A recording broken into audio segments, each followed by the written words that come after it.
Welcome to Keystone Curiosity, where we explore the life, land, and culture of my beloved home state. Pennsylvania has something to offer everyone, and is living proof that the world is a beautiful place. You just need to take the time to find it.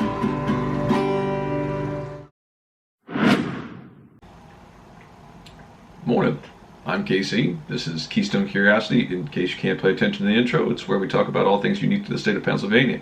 Today's episode is going to be about the Duquesne Incline. Located on the side of Mount Washington, across the river from Pittsburgh, the Duquesne Incline is one of two remaining inclines still in service to this day. Originally built in the 1870s, these inclines were intended to carry cargo up and down the side of Mount Washington. They would carry passengers later, however, as more and more people ended up being displaced from the city of Pittsburgh due to the Industrial Revolution. These working-class residents had been forced out of the riverfront areas to make room for factories and other industry, leaving them to set up their lives in less desirable and harder to get to areas like the Duquesne Heights. After a long day in the factories, they would find themselves needing to ascend 350 feet up the steep footpaths to the top of the bluff. Alternately, many would choose to ride the inclines, happily handing over the 6-cent fare in exchange for a moment's rest. The incline was designed by Samuel Deisher, a civil engineer based in Pittsburgh who would later be known for designing the vast majority of all the inclines across the United States. Deisher took full advantage of all the modern technology of the time, originally designing the incline to be steam-powered, though that isn't what makes these engineering marvels so unique. The Duquesne Incline measures at 800 foot long and ascends the 400 foot of elevation at a 30-degree angle. The broad gauge track which it uses is unusual in the United States, as it's the standard that's only really used in Finland, Russia, and Mongolia. Unfortunately for the owners of the incline, the advances in industry and technology that had led to its rise in popularity would also lead to its downfall. By the 1960s, only two inclines remained on Mount Washington, the Monongahela and the Duquesne.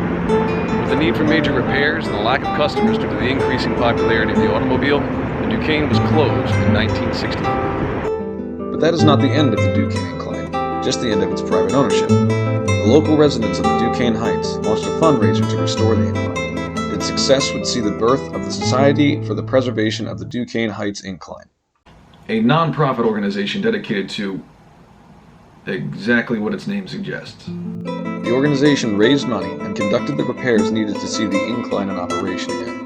It held its grand reopening on July 1st of 1963. Later, both of the remaining inclines in Pittsburgh would be added to the National Register of Historical Places in 1975.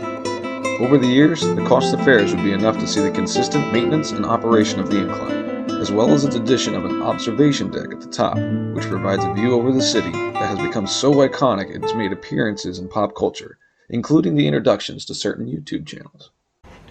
The Duquesne Incline attracts more than 1 million passengers annually, and with the cost being about $5 for a round trip, and public transportation showing up directly to the station itself, there's really no reason that any visitor to the city of Pittsburgh should miss this one-of-a-kind attraction.